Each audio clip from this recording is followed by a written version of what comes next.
हम एक इंसान अपनी असीमित इच्छाओं और लालच को पूरा करने के लिए किस हद तक नीचे गिर सकता है? सच में ये एक ऐसा सवाल है जो रूह कंपा देता है। क्या कोई ऐसा बिंदु आता है जहां इंसानियत पूरी तरह से खत्म हो जाती है? बिल्कुल। और सिर्फ एक अंधी चाहत बाकी रह जाती है। आज की इस गहरी चर्चा की शुरुआत इसी बेहद डरावने और अमनोवैज्ञानिक सवाल के साथ होती है। और आज के इस विश्लेषण में हम जिस कहानी के पन्नों को पलटने वाले हैं, हाँ, उसका आधार स्कैरी पंपकिन नामक यूट्यूब चैनल की एक बेहद खौफनाक कहानी भूत पिशाच है। जिसे आदित्य निमंकर जी ने लिखा है। सही कहा। पर आगे बढ़ने से पहले यह स्पष्ट करना बहुत जरूरी है कि ये सामग्री केवल और केवल मनोरंजन के लिए है। बिल्कुल, ये मंच किसी भी प्रकार के अंधविश्वास या पारलौकिक शक्तियों का समर्थन नहीं करता। हाँ, ये स्पष्टीकरण बहुत आवश्यक है, क्योंकि आज की इस चर्चा का मुख्य उद्देश्य सिर्फ एक डरावनी कहानी सुनाना नहीं है। एग्जैक्टली। हमारा असली लक्ष्य इस कहानी की परतों को उधेड़ना है। इस कहानी के पीछे जो इंसानी लालच छिपा है, उस पर बात करनी है। और जो जीवन में बिना मेहनत के सब कुछ पा लेने वाले एक हम शॉर्टकट की चाहत होती है ना। हाँ, शॉर्टकट की जो एक अंधी चाहत होती है और उस दौड़ के जो भयानक मनोवैज्ञानिक परिणाम हो सकते हैं, उनका गहराई से विश्लेषण करना ही इस चर्चा का मूल विषय है। मतलब कहानी भले ही फिक्शन हो, लेकिन जो मानवीय प्रवृत्तियां इसमें दिखाई गई हैं, वे हमारे समाज की बहुत ही वास्तविक और कड़वी सच्चाई को दर्शाती हैं। और ये कड़वी सच्चाई हमें कहानी के उस गांव की तरफ ले जाती है, कामनगर, जहां ये पूरी घटना घटित होती है। हाँ, कामनगर कोई आम गांव नहीं है, क्योंकि इस गांव में एक बहुत ही रहस्यमयी बाबाजी का वास है। ये बाबाजी एक ऐसे तपस्वी के रूप में जाने जाते हैं जिनके बारे में पूरे गांव में ये दृढ़ मान्यता है कि वे लोगों की हर मुराद पूरी कर देते हैं। ये कल्पना करना है कितना अद्भुत लगता है कि कोई ऐसा इंसान हो जिसके पास जाने से किसी भी सारी आर्थिक या व्यक्तिगत समस्याएं एक झटके में दूर हो जाएं। कोई जादुई छड़ी की तरह। बिल्कुल। कहानी में एक बहुत ही सटीक उदाहरण दिया गया है। एक दंपति बाबाजी के पास अपनी घोर आर्थिक तंगी लेकर पहुंचते हैं। उन्हें 50,000 रुपयों की सख्त जरूरत होती है। हाँ, जो उस समय उनके लिए जीवन और मृत्यु का प्रश्न था।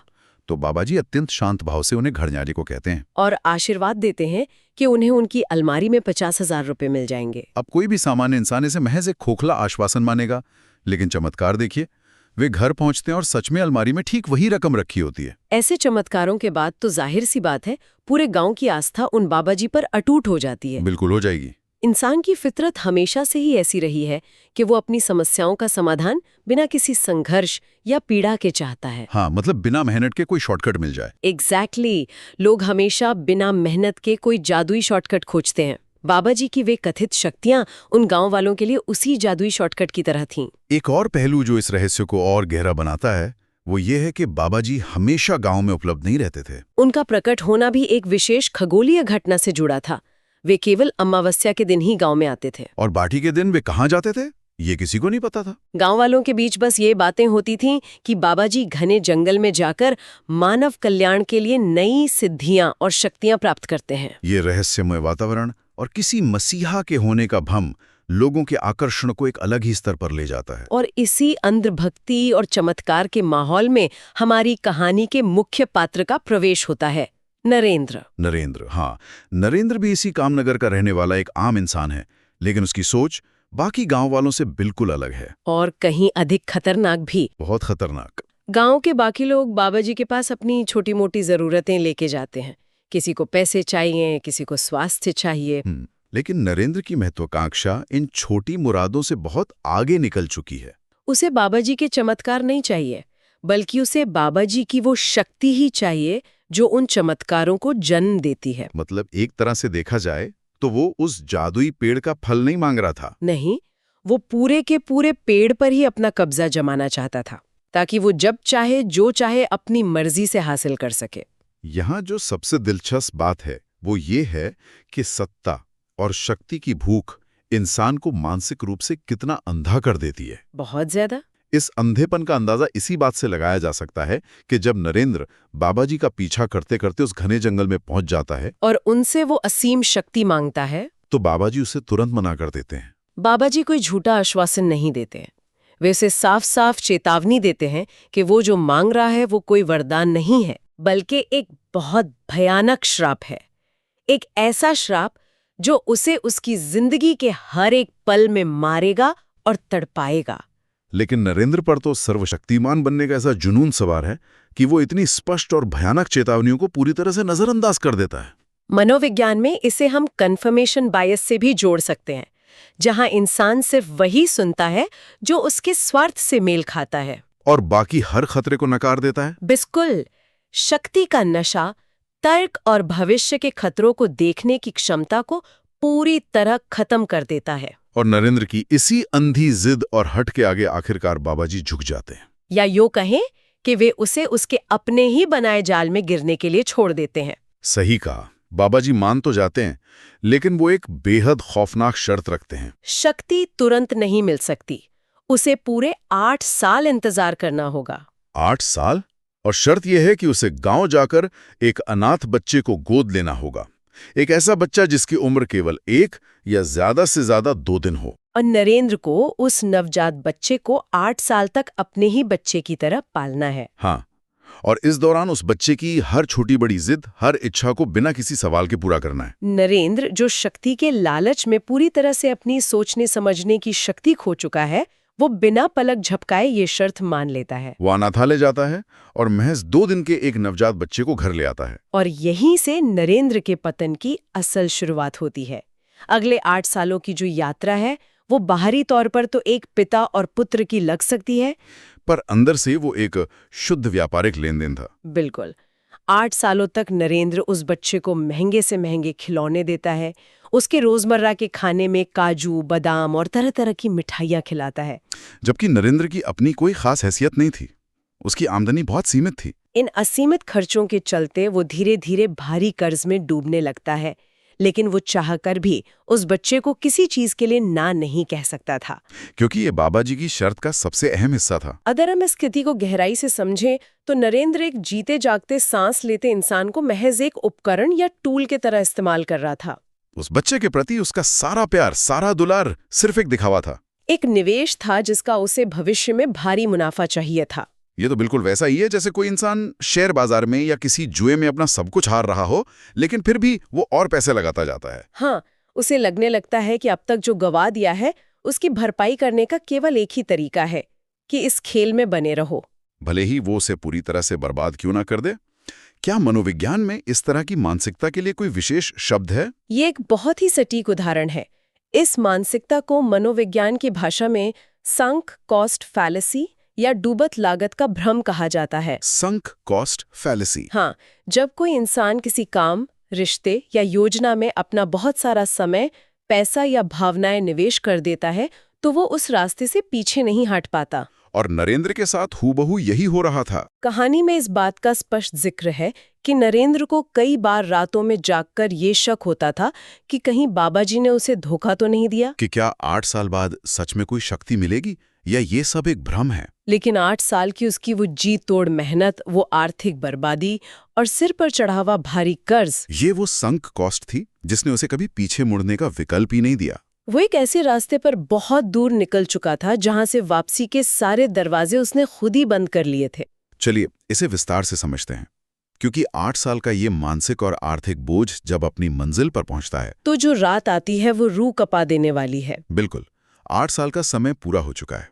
आसमान में चांद का नामो निशान नहीं है, क्योंकि ये अमावस्या की घोर काली रात है। बाबाजी का पहले से ही नरेंद्र को ये सख्त निर्देश था कि 8 साल पूरे होने पर वो रात के समय उस बच्चे को जंगल के पार वाली गुफा में लेकर आए। लेकिन शर्त ये थी कि किसी को भी इस बात की भनक नहीं लगनी चाहिए। और इसके साथ ही एक और अजीब शर्त थी, बच्चे को पूरे दिन भूखा प्यासा रखना है। हाँ, और रात को गुफा में आते समय उसकी सबसे पसंदीदा मिठाई अपने साथ लानी है। जब नरेंद्र उस मासूम बच्चे को लेकर घने जंगल के पार उस रहस्यमयी गुफा में पहुंचता है, तो वहां का दृश्य किसी डरावने सपने से कम नहीं था। गुफा के अंदर एक भयानक अग्नि अनुष्ठान चल रहा था। आग की लपटों के बीच बाबाजी बैठे थे और उनके ठीक सामने एक मानव खोपड़ी रखी हुई थी जो लबालब खून से भरी हुई थी। वह 8 साल का बच्चा ये सब देखकर दहशत से भर जाता है। बाबाजी नरेंद्र को अपने सामने बिठाते हैं, उस पर उस खोपड़ी से खून छिड़कते हैं और कुछ अजीब समझ में ना आने वाले मंत्र पढ़ने लगते हैं।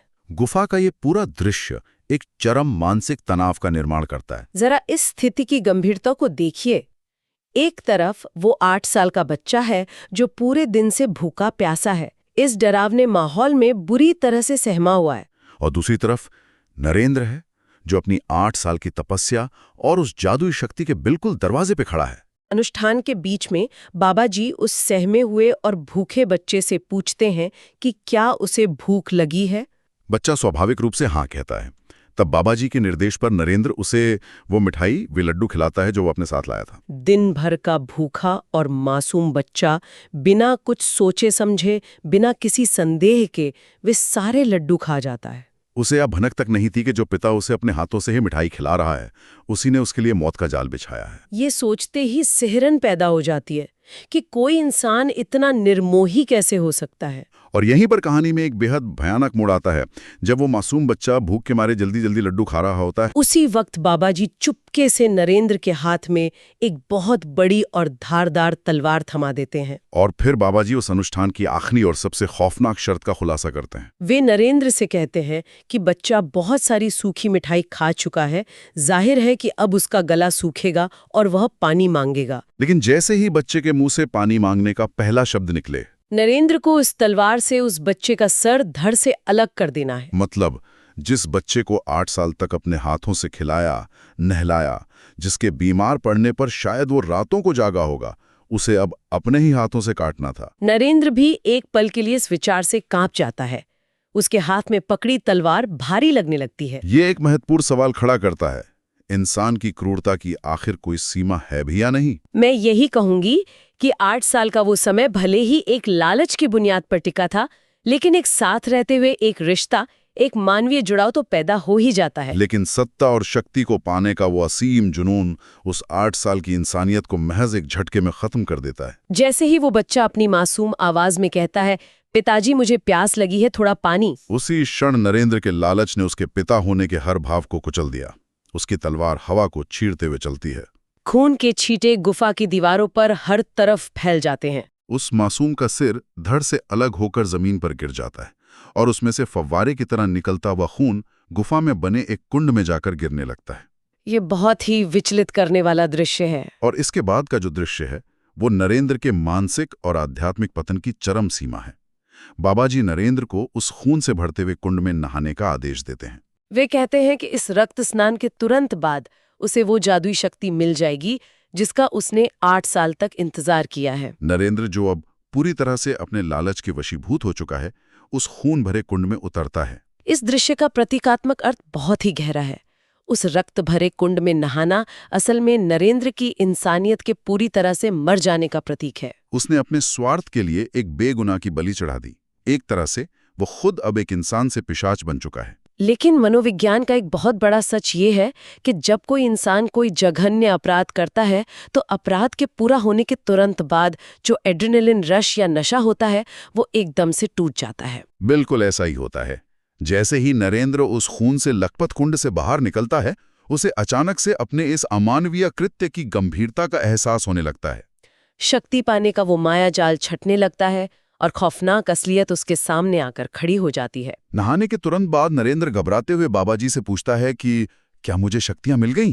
क्या मेरा इंतजार खत्म हुआ? और तभी उस गुफा के सन्नाटे को चीरते हुए कुंड के पास से एक दिल दहला देने वाली आवाज आती है। नरेंद्र मुड़कर देखता है कि उस कटे हुए सिर वाले बच्चे की आत्मा वहां प्रकट हो गई है। वो आत्मा नरेंद्र से एक ऐसा दर्दनाक सवाल पूछती है जो किसी भी पत्थर दिल इंसान का कलीजा चीर दे। वो आत्मा रोते हुए कहती है, पिताजी आपने मुझे क्यों मारा? मेरी क्या गलती थी? मुझे बहुत प्यास लगी है, मुझे थोड़ा पानी दे दो।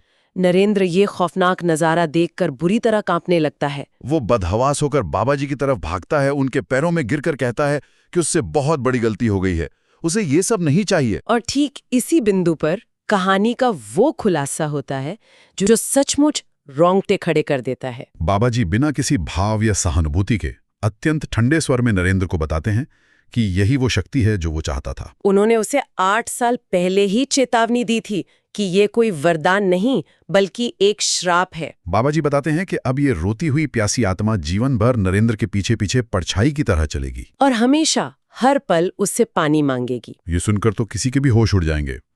तो फिर इस शक्ति का असल मतलब क्या हुआ? नरेंद्र अपनी असीमित मुरादें कैसे पूरी करेगा इस आत्मा के जरिए? यही इस तथाकथित शक्ति की सबसे खौफनाक और घिनौनी सच्चाई है। बाबा जी उस नियम को समझाते हैं। क्या नियम? वे कहते हैं कि अगर नरेंद्र को कुछ भी चाहिए, मान लीजिए उसे 100 सोने के सिक्के चाहिए या कोई महल चाहिए, तो उसे इस तड़पती हुई आत्मा को ब्लैकमेल करना होगा। बिल्कुल। जब आत्मा रोते हुए पानी मांगेगी तो नरेंद्र को कहना होगा कि पहले मुझे 100 सोने के सिक्के लाकर दो, तब मैं तुम्हें एक घूंट पानी दूंगी। दूंगी नहीं, दूंगा। नरेंद्र? हाँ, माफ कीजिएगा, दूंगा। और चूंकि वो आत्मा पानी के लिए भीषण रूप से तड़प रही है, वो नरेंद्र की वो इच्छा किसी भी तरह पूरी कर देगी। लेकिन शर्त यह है कि वो प्यास कभी नहीं बुझेगी और वो आत्मा कभी उसका पीछा नहीं छोड़ेगी। अगर मनोवैज्ञानिक नजरिया से देखा जाए तो ये कोई वरदान था ही नहीं। ये तो एक शाश्वत मानसिक यातना का चक्र है। एक पिता के रूप में भले ही स्वार्थ के लिए सही, किसी ने एक बच्चे को पाला हो और अब वो जीवन भर उस बच्चे की तड़पती रोती हुई आत्मा को देखकर अपनी जरूरतें पूरी करेगा। ये लालच की सबसे विभत्स सजा है, एक ऐसा अंतहीन नर्क जिसे नरेंद्र ने खुद अपने लिए चुना है। ये किसी भी शारीरिक यातना से हजारों गुना भयानक सजा है। इस खुलासे के बाद नरेंद्र के पैरों तले जमीन खिसक जाती है। वो डर के मारे उस गुफा से पागलों की तरह भाग खड़ा होता है। वो बस किसी तरह उस आवाज से दूर जाना चाहता है। लेकिन जैसा कि बाबा जी ने कहा था, वो आत्मा अब उसके अस्तित्व के साथ बंध चुकी थी। जैसे ही नरेंद्र हाफते और गिरते पड़ते अपने घर पहुंचता है, वो देखता है कि वो बच्चा, उसकी आत्मा, हाँ, उसकी आत्मा अपने ही हाथों में अपना कटा हुआ सिर लिए घर के आंगन में खड़ी है और उसी मासूम आवाज में कह रही है, पिताजी पानी। ये खौफनाक दृश्य देखकर नरेंद्र का बचा खुचा मानसिक संतुलन भी जवाब दे जाता है और वो वहीं बेहोश होकर गिर पड़ता है। इसके बाद नरेंद्र की जो दुर्दशा होती है वो उसकी अपनी करनी का ही फल है। उसने खाना पीना पूरी तरह से छोड़ दिया है।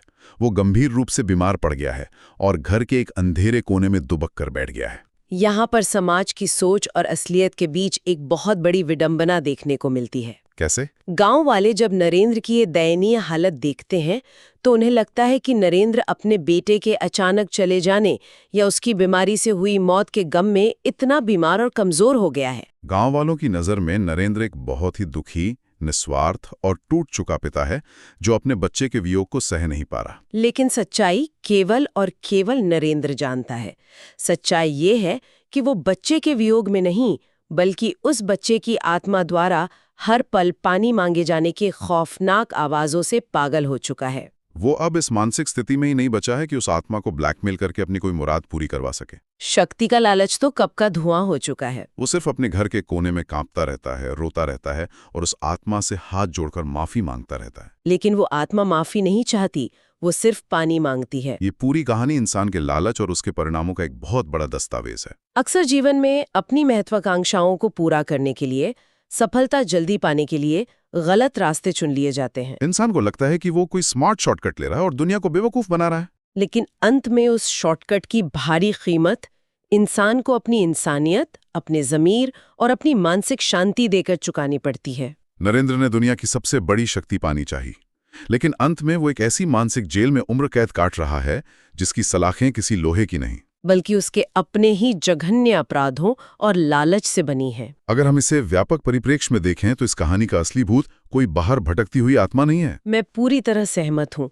असल भूत इंसान का अपना अपराध बोध या गिल्ट है। जब कोई इंसान अपनी महत्वाकांक्षा के लिए किसी मासूम को कुचलता है, कोई ऐसा जघन्य अपराध करता है जो इंसानियत की हदों को पार कर जाए, तो भले ही उसे दुनिया की किसी अदालत से सजा ना मिले, लेकिन उसका अपना ज़मीर उसे कभी चैन से जीने नहीं देता। वो गिल्ट इंसान के दिमाग को अंदर ही अंदर इस तरह खोखला कर देता है कि उसके पास सब कुछ होते हुए भी वो मानसिक रूप से विक्षिप्त हो जाता है। ये कहानी हमें यही सिखाती है कि कर्मों का हिसाब कोई पारलौकिक शक्ति नहीं, बल्कि हमारा अपना दिमाग करता है। यह एक बहुत ही सटीक विश्लेषण है और इसी गहरी और विचारणीय सोच के साथ आज के इस विश्लेषण का समापन होता है। लेकिन इस चर्चा को खत्म करने से पहले यहाँ एक बहुत बड़ा सवाल है जो इस कहानी के अंत में एक रहस्य बनकर खड़ा हो जाता है। एक ऐसा सवाल जिसका स्पष्ट जवाब कहानी में नहीं दिया गया है, लेकिन ये मानव मनोविज्ञान को झकझोर कर रख देता है। कोई भी ये सोच सकता है कि क्या सच में वहाँ गुफा में और नरेंद्र के घर में कोई भूत या आत्मा थी, या फिर ये पूरी तरह से संभव है कि नरेंद्र अपने ही द्वारा किए गए उस खौफनाक और अमानवीय कृत्य के भारी बोझ को सही नहीं पाया। क्या वो पानी मांगता हुआ बच्चा सच में कोई पारलौकिक शक्ति है या फिर ये नरेंद्र के खुद के दिमाग की उपज है? एक ऐसा हेलुसिनेशन जो उसके अपराध बोध ने पैदा किया है। क्या ये उसका अपना ज़मीर है जो पूरी तरह से टूट चुका है, जो अब उसे जिंदगी भर सुकून की एक सांस नहीं लेने देगा और एक भ्रम के रूप में हमेशा उसके सामने खड़ा रहेगा? ये सोचने वाली बात है, एक ऐसा विचार जो किसी को भी गहराई से सोचने पर मजबूर कर सकता है। अगली बार एक नई कहानी और एक नए मनोवैज्ञानिक विश्लेषण के साथ फिर से मुलाकात होगी।